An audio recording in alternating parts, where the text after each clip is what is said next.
Mencari nafkah tidaklah mudah, apalagi bagi seorang single parent sepertiku.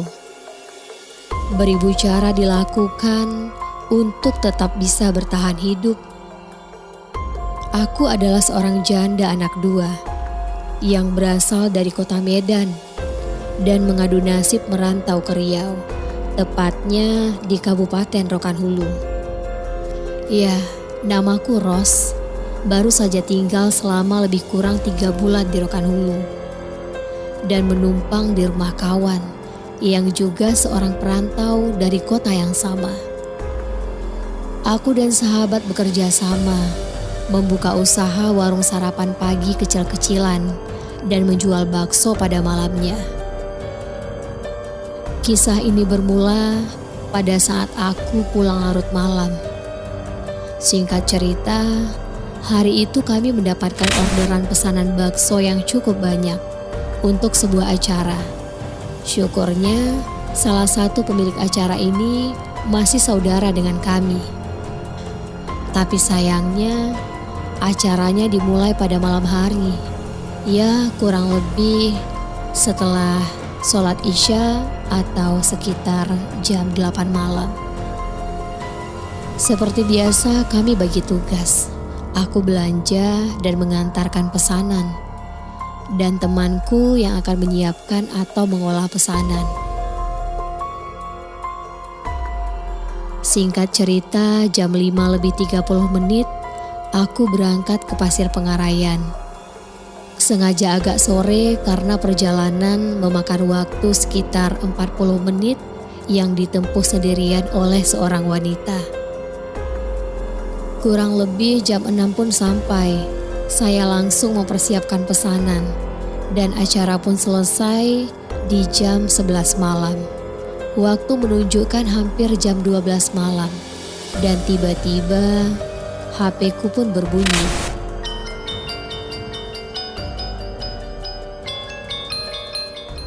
Halo Ros. Ros, kalau sudah beres nginep aja, jangan pulang. Karena besok kita libur. Pulang besok pagi aja ya. Itulah perkataan dari kawanku. Dan aku pun sebenarnya memang takut pulang larut malam.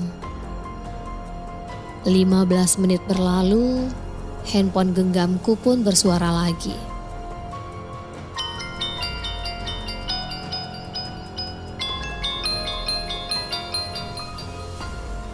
Halo Ros.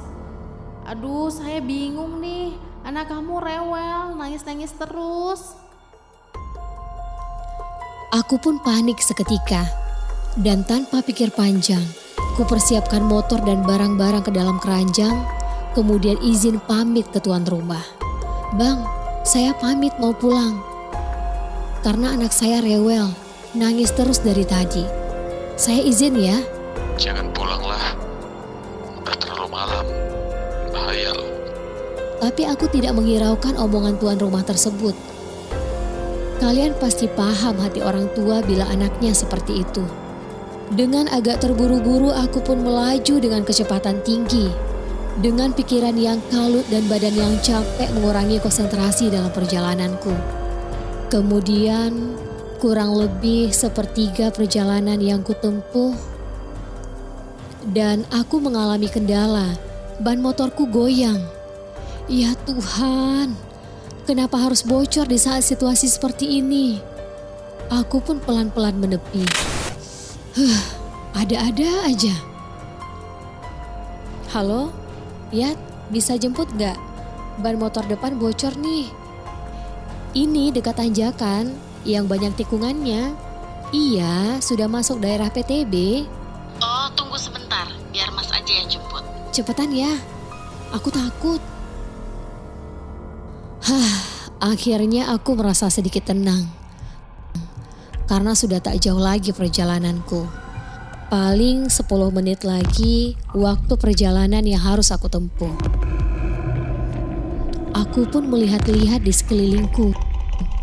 Tidak ada satupun rumah di tempat tersebut. Aku mencoba untuk mendorong motor ke depan. Karena berharap ada pertolongan. Tapi satu mobil atau motor pun tidak ada yang lewat waktu itu. Setelah bergeser ke depan, perasaanku kok aneh ya? Seperti merasakan ada sesuatu. Setelah bergeser ke depan, makin aneh lagi. Jantungku mulai berdebar kencang, seakan ada sesuatu di tempat tersebut. Bulu kuduku mulai merinding. Aku pun mencoba untuk tidak menghiraukan perasaan tersebut dan hanya berdoa di dalam hati, "Ya Tuhan, lindungi aku. Ya Tuhan, tolong aku." Tapi perasaan malah semakin aneh. Keringat dingin mulai bercucuran. Sayup-sayup terdengar suara seperti orang yang sedang berbicara. Aku terdiam dan mencoba mencari tahu dari mana asal suara tersebut. Ternyata suara tersebut dari simpang jalan di seberang sana.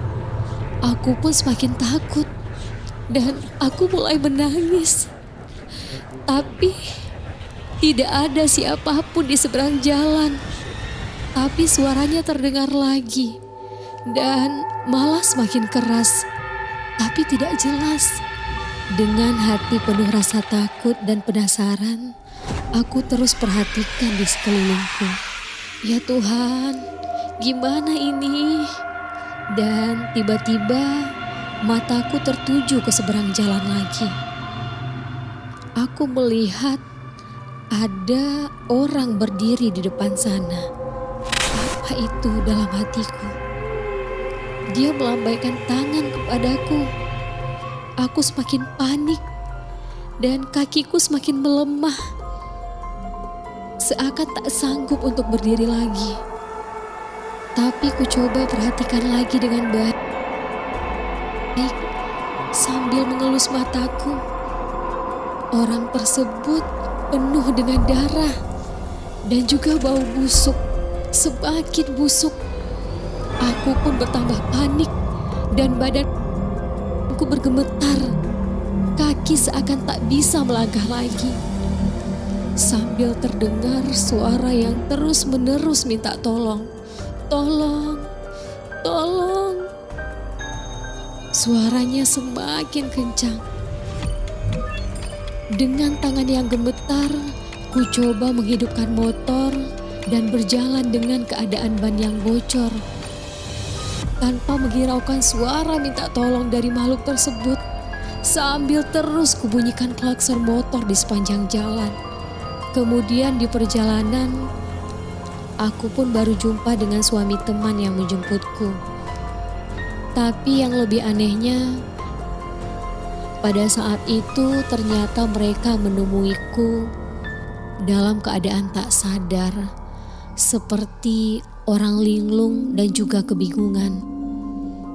Kemudian aku pun dibawa pulang. 1 jam lebih dari kejadian itu, aku baru sadar kembali. Mereka semua pun panik menemukan aku dalam keadaan seperti itu. Aku pun diberi segelas air putih dan baru sadar kembali. Aku mulai menangis sekencang-kencangnya dan memeluk anakku. Kemudian menceritakan apa yang sebenarnya terjadi padaku.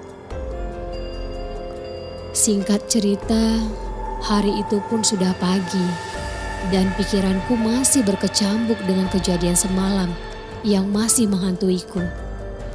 Sore pun mulai tiba. Terdengarlah berita yang menghebohkan warga sekitar bahwa telah ditemukan seorang mayat di tempat yang aku alami semalam. Ternyata mayat itu sudah membusuk. Diperkirakan sudah 3 sampai dengan 4 hari yang lewat kematiannya. Aku pun kaget dan masih ketakutan. Tapi kejadian itu benar adanya. Setelah kejadian itu, aku pun memutuskan untuk pindah ke bagian kotanya di pasir Pengarayan. Itulah pengalamanku yang sulit untuk dilenyapkan dari pikiranku. Satu pesanku untuk kalian semua. Jangan melakukan perjalanan jauh di larut malam jika sendirian. Terlebih lagi jika kalian seorang wanita.